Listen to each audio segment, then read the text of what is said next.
But you want to know who Gary Gensler does have time for?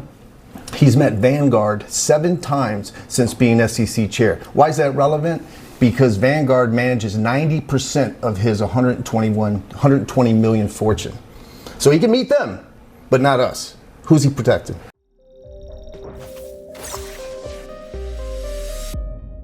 What's up guys, Kevin Cage here with another crypto update. Be sure to like and sub, and all links can be found in the YouTube video description along with the pinned comment. So let's kick it off. For any API 3 holders out there, they did actually announce a new link to access staking, so remember that API 3 is an ERC20 token, just like QNT, but they're agnostic. So yes, they're built on the Ethereum blockchain, but they're designed to be interoperable with any single network. Now API 3 is a younger asset backed and invested by Digital Currency Group, Emergo, which is one of the founding entities of Cardano. They have ties into the Polkadot ecosystem with Moonbeam.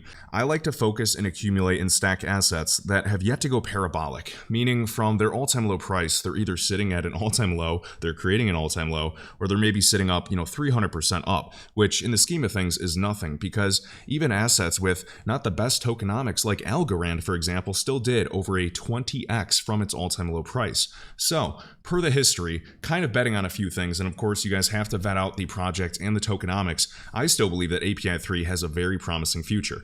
So right here you can see the current staking rewards for API 3 at 21.8% APY.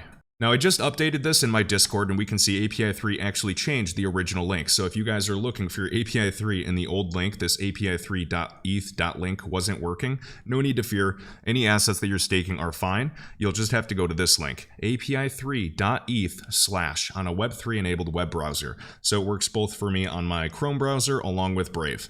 So as long as you're on your PC, you should have no issue whatsoever looking at your staked tokens. Next up, we have Crypto.com hits a new milestone with a SOC 2 Type 2 compliance. Notice that also RippleNet, or the network for its clients and FIs, is also SOC 2 certified. Next up, we have Samsung taking a second swing at launching a crypto exchange, with its initial plans reportedly thwarted by a lack of key talent. So notice they're going to be launching in South Korea for 2023. We can see additional reports. Samsung Securities is conducting a study on how to best enter the blockchain business. This is across the board for every single business. I know that retail is losing faith, thinking that crypto is just a bubble and it's disappearing, and that's exactly what people thought during every single bear market, guys. If this recent news with BlackRock has not convinced you that the future is going to be DLT based and that there will be crypto tokens that have a place, I don't know what to tell you. Just go back to Hedera's website, looking at their governing council alone. Google, FIS, Boeing, DBS, Deutsche Telekom, you name it. We have a bunch of amazing clips by Bull Diep right here. Watch out, apart from cross-border payments, Ripple the company might be working on other use cases by utilizing the efficiency of the XRP ledger.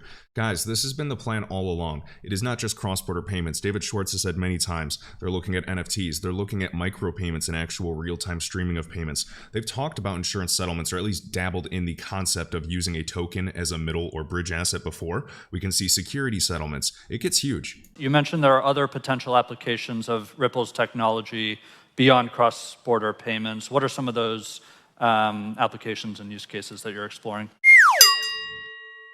Give away everything that we're working on, but the way I think about this is that any transaction that has a middleman, any transaction that requires someone to kind of commute the trust between the transaction, with security settlement, insurance settlements. There are a lot of transactions out there that have a lot of friction. This morning I was talking to a very interesting startup called Proppy, looking at residential, tokenizing real estate and using kind of effectively an NFT to transfer the ownership of a home. Ripple has been, because our customers tend to be financial institutions and banks, some of those customers will approach us and say, hey, look, we see these other vertical applications of how you could use a blockchain like the XRP ledger because of its efficiency to solve other problems. But we haven't really, we're doing some lending stuff that we've talked publicly about, but beyond that, nothing too public.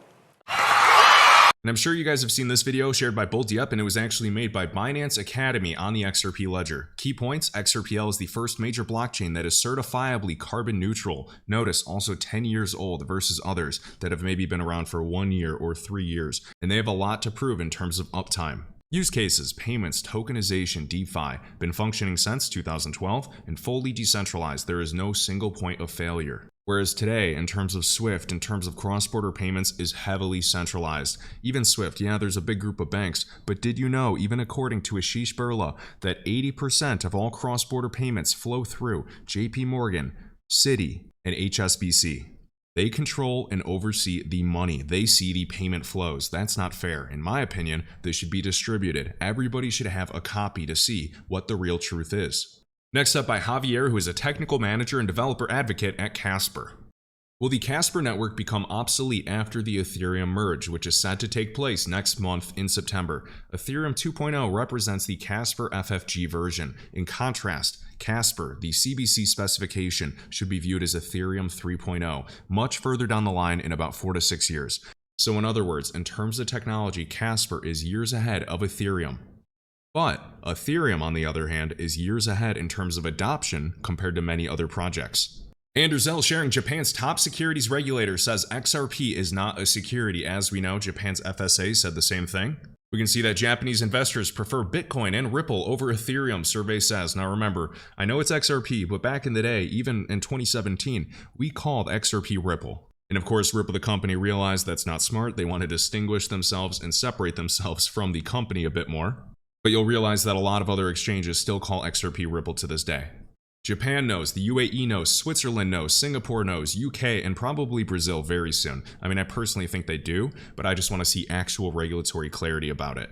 So we have Stephen Thomas, and RIP to all of the millions of dollars he lost in a crypto wallet that he's unable to open. I believe he lost his actual password to get into it, so the scary, and I know you only have so many tries to get in.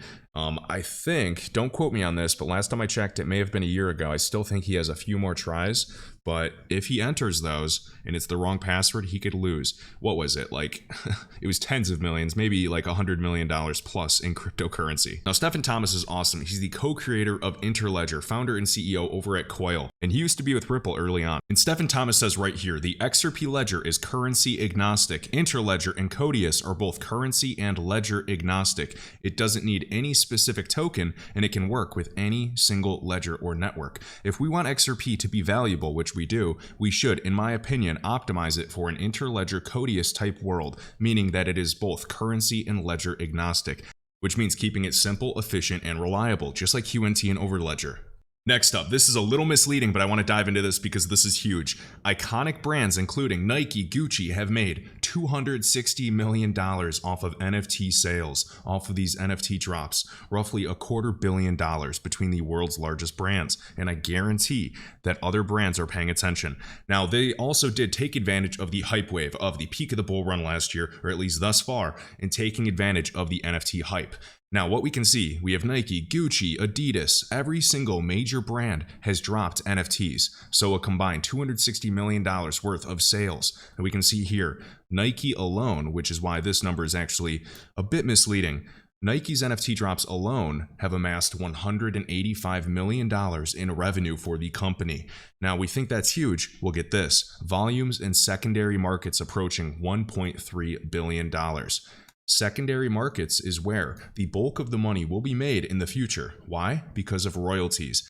If any of you have ever deployed a smart contract and deployed an NFT before, or even just listed one on OpenSea, you have the option to create a royalty fee, not just a creator fee, meaning whether it's a 7% royalty or a 10% royalty.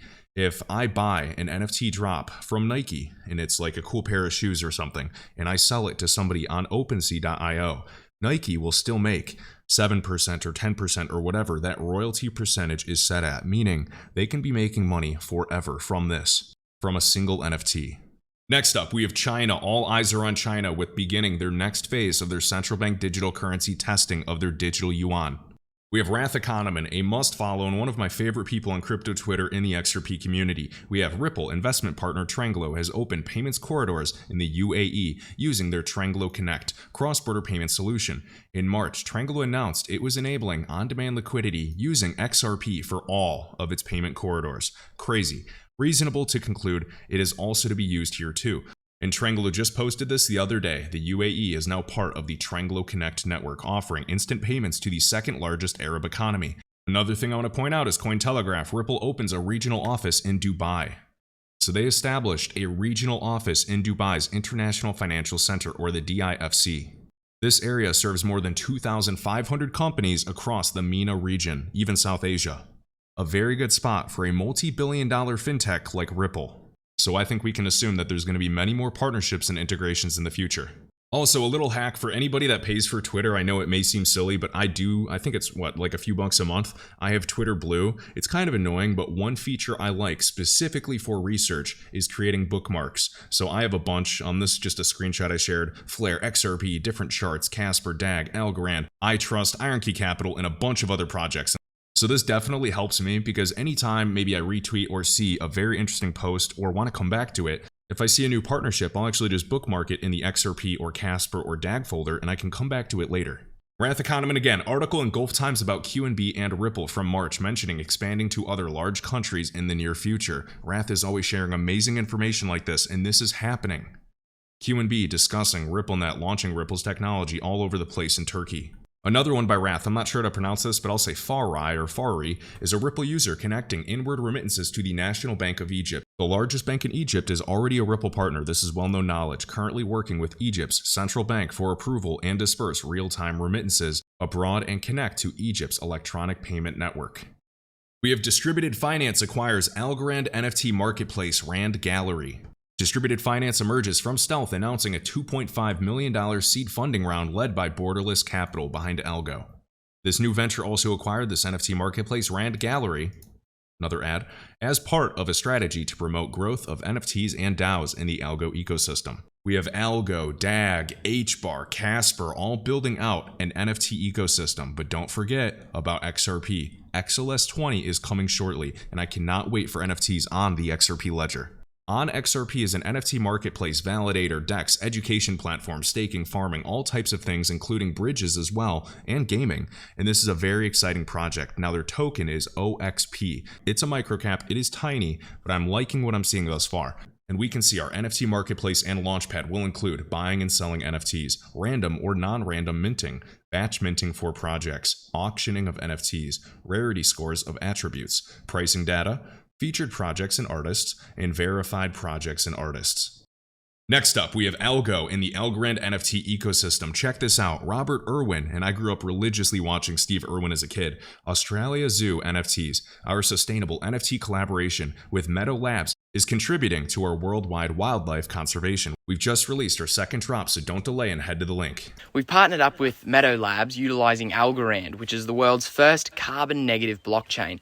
Now, by doing this, we can create a line of completely sustainable NFTs that raise funds and awareness for wildlife conservation. So now, for the first time, you can actually contribute directly to our conservation work through this amazing world of NFTs.